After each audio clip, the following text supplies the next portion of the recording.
Hello and welcome, everybody. I am so excited for this Rappler Talk because the man you'll hear is not only wise, but he is fundamental to business, to understanding human nature, to understanding the road ahead. Roger McNamee is an early Silicon Valley investor in many of the companies that are now ruling our world: Google, Amazon, Facebook.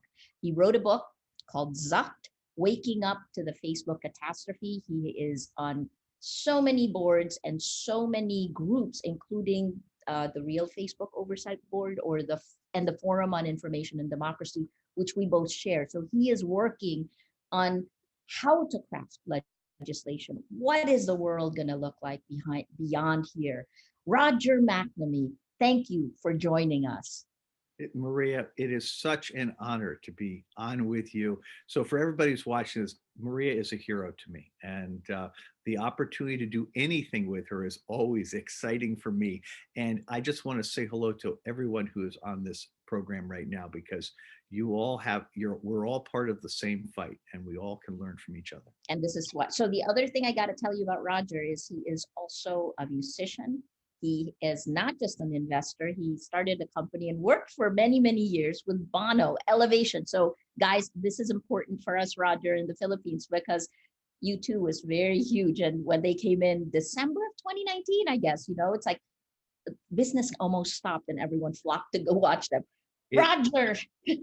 um, I was lucky enough to be Bono's business partner for a long time, and we still get to talk. And it was one of the great privileges because he is an amazing humanitarian, in addition to being a fantastic musician. So I want to, there's so many questions, but I want to focus on what happened in the United States on January 6th and why. You have a unique perspective. Tell us. So, so the incredible thing is that the United States has been looking around the world from this ivory tower, thinking that we had the most stable democracy in the world and that we were exporting our values to other countries and telling them, countries including the Philippines, telling them how to behave, and trying to sit there and suggest that there was always a better way. Meanwhile, we lost sight of the fact that our own democracy was being imperiled by not just indifference of our people, but also by products created by Americans that were having a very deleterious effect. I'll give you a very short history so you understand the background. After the Second World War, the United States was exhausted and people came home, and they came home as active citizens. They had been engaged in fighting the Depression, fighting the Second World War. Afterwards, they needed a break. And corporations shifted their marketing to this notion that everybody could just relax, everything was under control, the US was in charge of the world, and you could be a consumer, not a citizen. And that process began in the 50s. And by the year 2000, the American economy produced essentially semi-custom products in every category. You could have, it was Burger King, have it your way. That was the American economy. Beginning in 2000, Google started to do the same thing for ideas. They started to create a system, what the Harvard professor Shoshana Zuboff calls surveillance capitalism, that was designed to take the technology of the internet and use it to create essentially a Truman Show, a separate reality for each and every person. And that got started under Google, but it really reached its zenith when Facebook finally figured out how to apply Google's business model to social media. And essentially, the way to think about this is they collect an infinite amount of data about you. Every time you touch something in the real world that's electronic, you leave a footprint, they collect all of that. Every time you go anywhere on the internet, you leave a footprint, they collect that. So they get all of this stuff and they create a voodoo doll, right? A digital representation of your life from which they can make a prediction about your behavior. And here's the trick.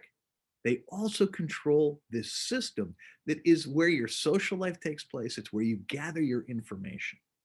And so they can influence your behavior in ways that are economically desirable because they control the menus and they take what they know about you and control those menus.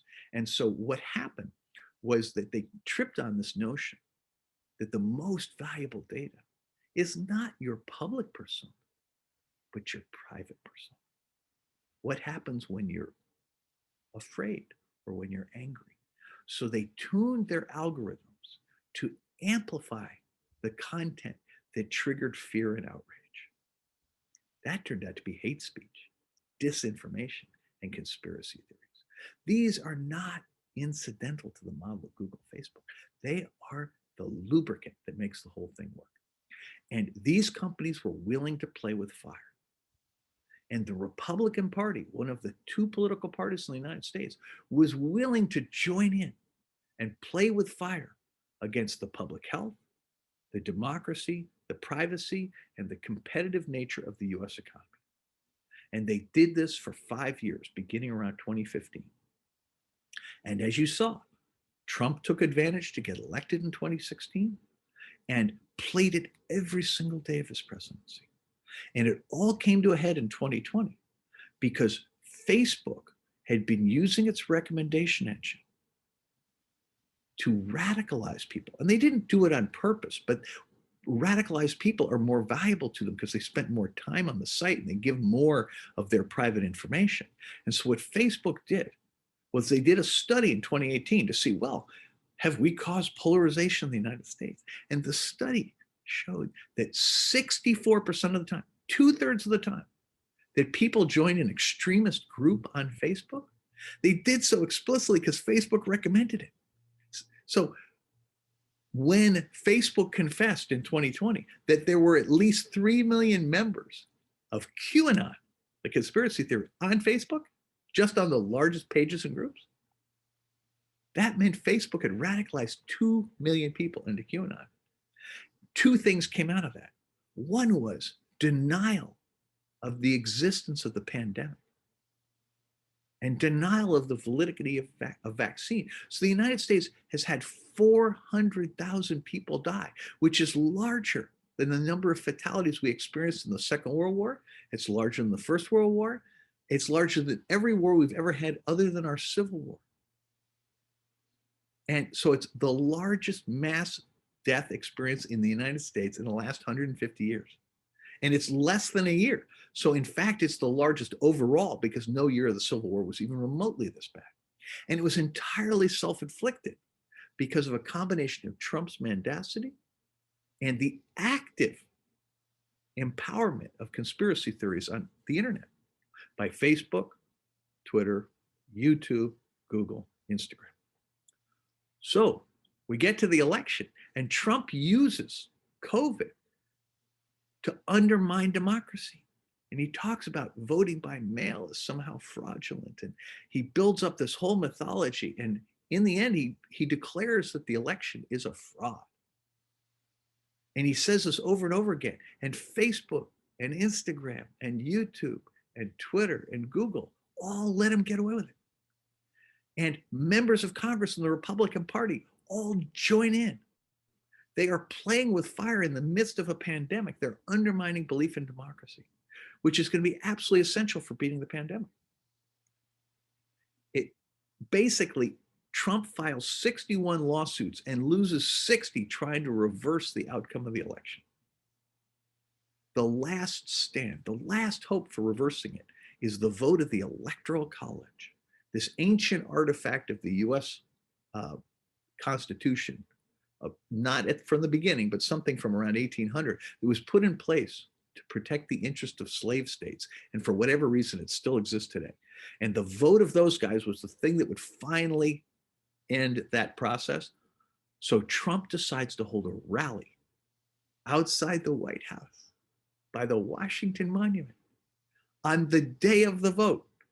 And the vote is going to happen in the US House of Representatives with the entire House, the entire Senate, and the top 3 people in the presidential succession, all in place. The vice president, the president pro tem of the Senate, and the Speaker of the House, all in attendance. So Trump basically encourages his people to go down to the House of Representatives and make their voices heard. And he does so with language about being strong and, clearly implying that they're supposed to not take any kind of answer other than that Trump is president.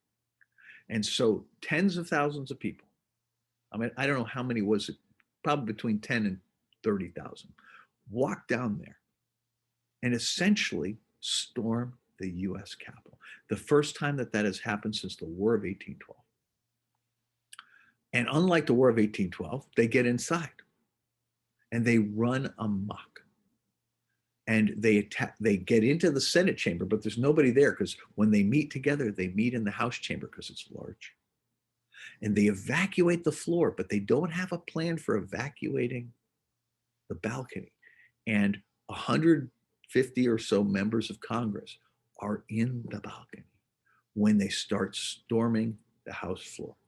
And there are all these doors to prevent them from getting in. They're all protected, but they break down the doors. And just as they're beginning to pour through, a policeman shoots the first person coming through and stops it. We came this close. By the way, Pence came within 1 minute of being overtaken by the crowd. So we might have had a mass casualty event of members of Congress, including the three top people in the presidential line of succession. That is what happened. And the reason it happened is because Trump riled everybody up.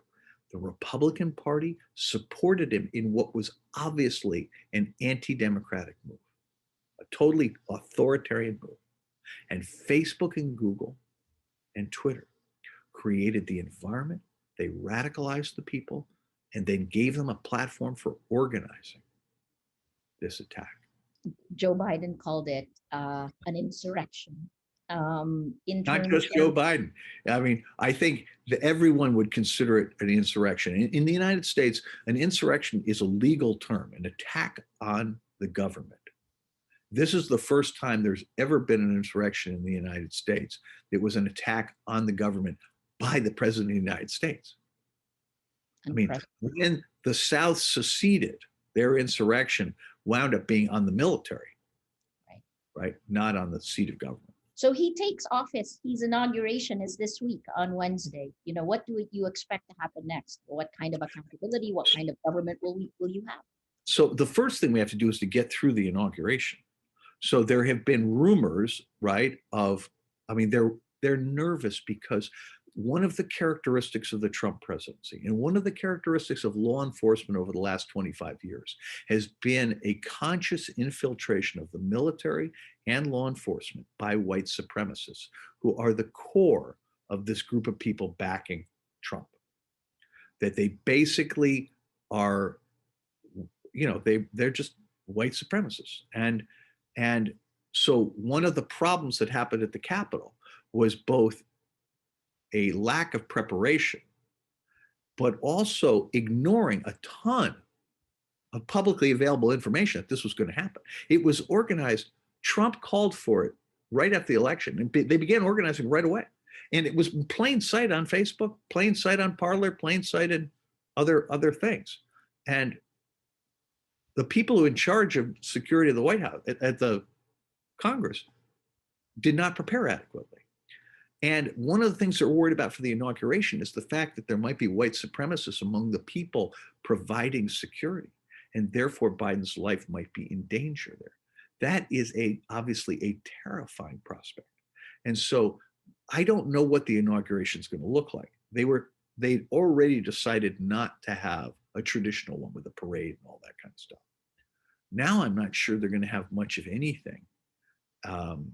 And I think they're very nervous about, and justifiably so, about Biden's security. So let's assume it all goes smoothly. Okay, I think that's the most likely case, but let's assume what happens. So Biden comes in, and he has a basic choice. He can either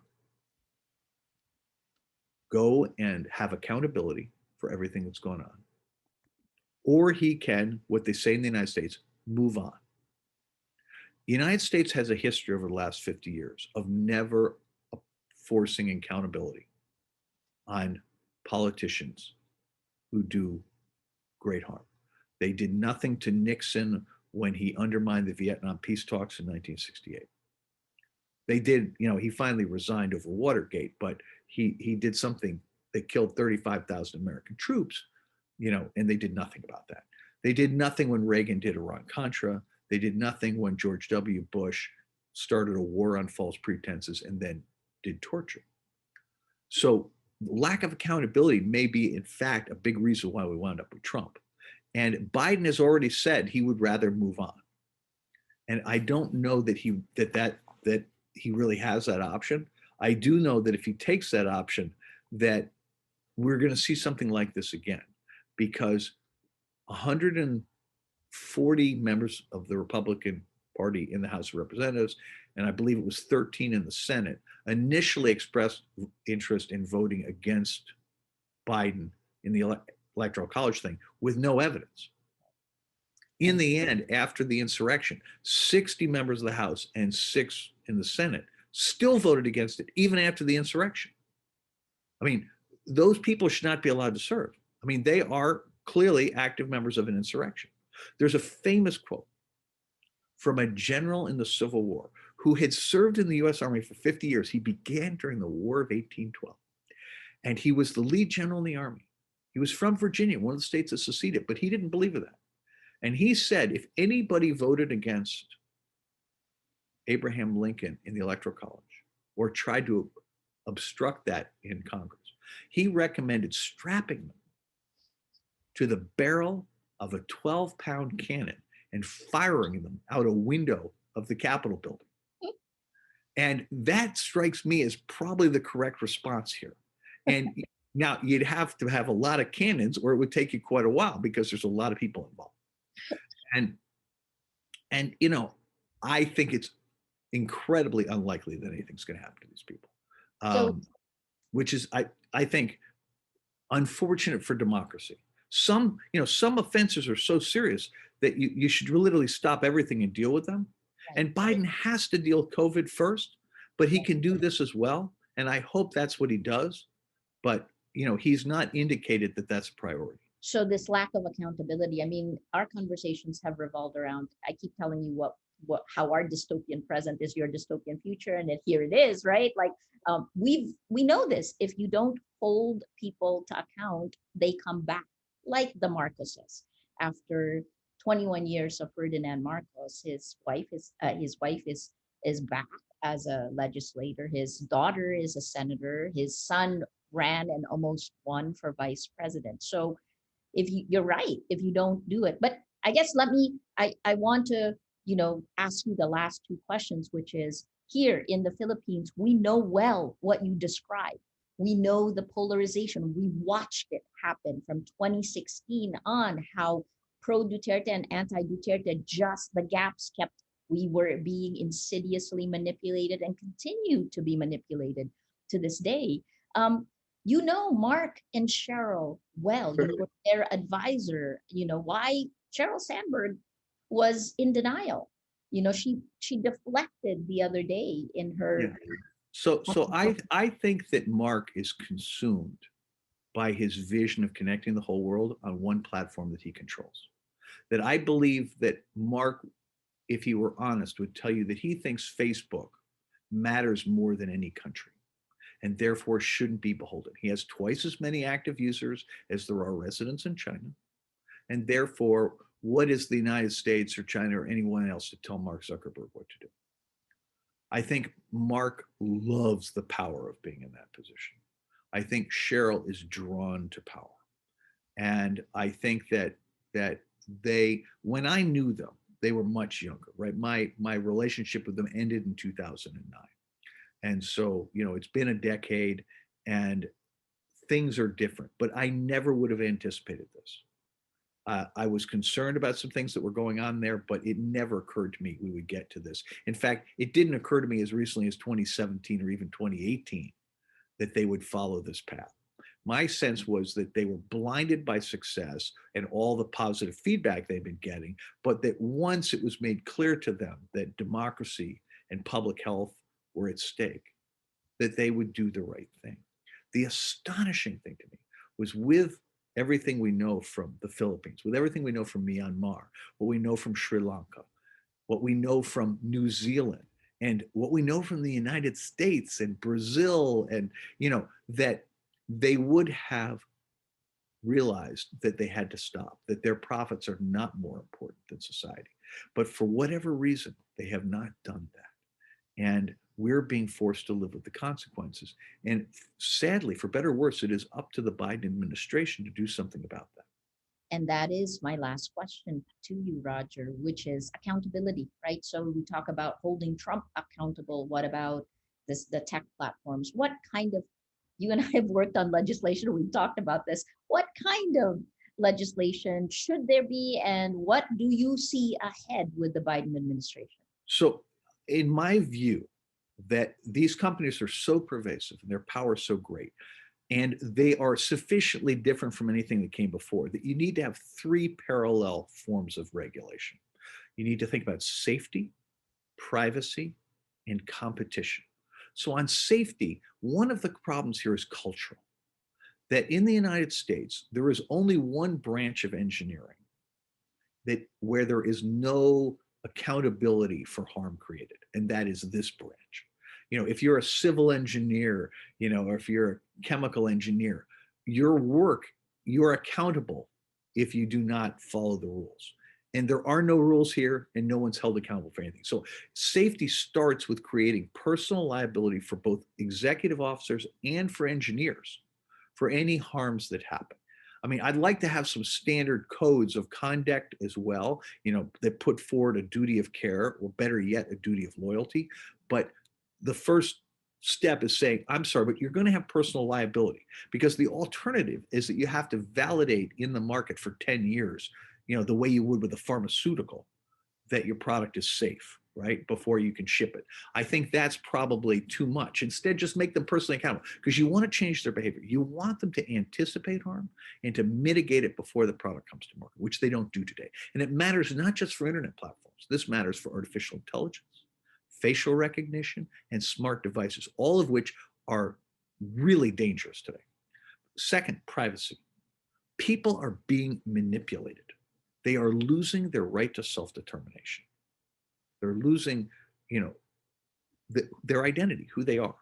If you watch these interviews, people are really bright, hardworking, successful career people were at the Capitol in that crowd. And they've gone through this tremendous transformation because internet platforms have isolated them into this filter bubble where increasingly dangerous ideas were implanted and reinforced with them. And they were transformed into somebody other than who they were. And their family can't relate to them, and they've become dangerous people. And that was done to them. This is not their fault. So you have to do something about privacy. There are basically three forms. You can do nothing. You can do what's called opt-out. This is what the state of California did. This is what the state of Washington is doing. This is sort of what they do in Europe, where you have the right to ask a company to not use your data, but you have to know everybody who's got it in order to do that, and you have to know who to reach out to. It places all the burden on the consumer, which I believe is terribly unfair and very inefficient. Then there's opt-in. Opt-in is where the company is obligated to find you and tell you they have your data, and get your permission before they use it. Apple is implementing opt-in in iOS 14 very soon, but it will only be for iOS applications. And so we need to have opt-in everywhere. That's a very stable system. Now, Shoshana Zuboff goes to a more extreme thing. She thinks the entire surveillance capitalism model should be banned, and that in general, you should not be able to use any personal data in any context. I would also subscribe to that. I think politically, that's a bridge too far in the United States today. So I'm really focused on opt-in. The last one is competition. This is generally known from a legal perspective as antitrust law. And there are several things we have to do. The first and most important is that we have to get these companies to make a choice. They can either operate a marketplace or they can be in it, but they cannot do both. They cannot give a preference to their own products over others, so they can't discriminate. Just traditional competitive things. The United States was formed as a fight against monopoly, right? The Boston Tea Party was against a tea monopoly. And so we've been in a battle our whole lives against this, and we've lost it twice. First, in this industrial revolution, when the robber barons assembled so much capital that they overwhelmed the existing law. We passed all the antitrust laws in response to that. And then the information revolution has done the same thing. It changes the rules. We've overwhelmed the thing. So we need to increase competition, make it possible for alternatives to come along. And then after that, I want to break them up into 1,000 little tiny pieces so that they can't harm us again. Now, here's the challenge. We're very advanced in antitrust law. There are both things at the state level and the federal level, but there are really serious questions about the Biden administration's commitment to that. And so I'm very nervous, which would be tragic because so much progress got made in the last year of Trump. On privacy, we are nowhere at the federal level. The House of Representatives, just as in antitrust, is in a great situation there, but there are no privacy laws at the federal level in the United States. And I think it's going to be an uphill battle.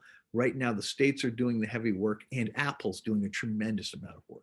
And I'm hopeful that Apple's shipping of iOS 14 with that capability will give us more momentum. On safety, that's the place I spend the most time because we're in the worst position there. Again, the House of Representatives taking a leadership position here, getting it completely. But we'd have to see the Biden administration help out because the Senate, I think it's going to be a tough haul.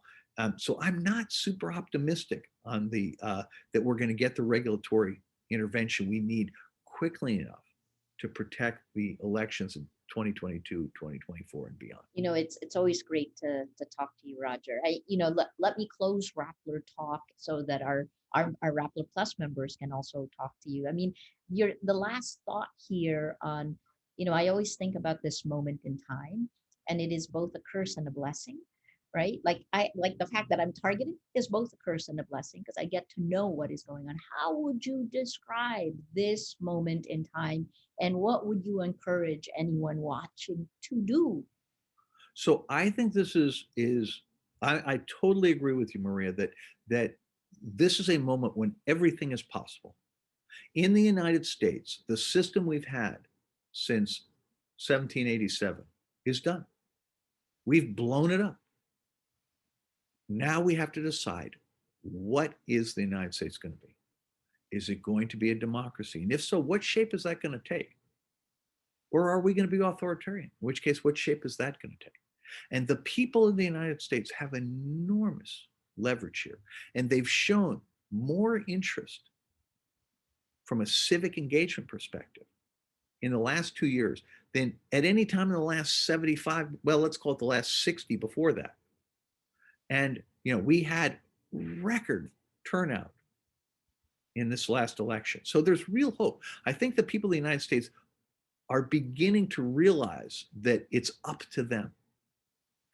I think the challenge is that our leaders largely embraced politics because it had many attractive perquisites and benefits. And they generally shun confrontation. They generally shun the hard stuff.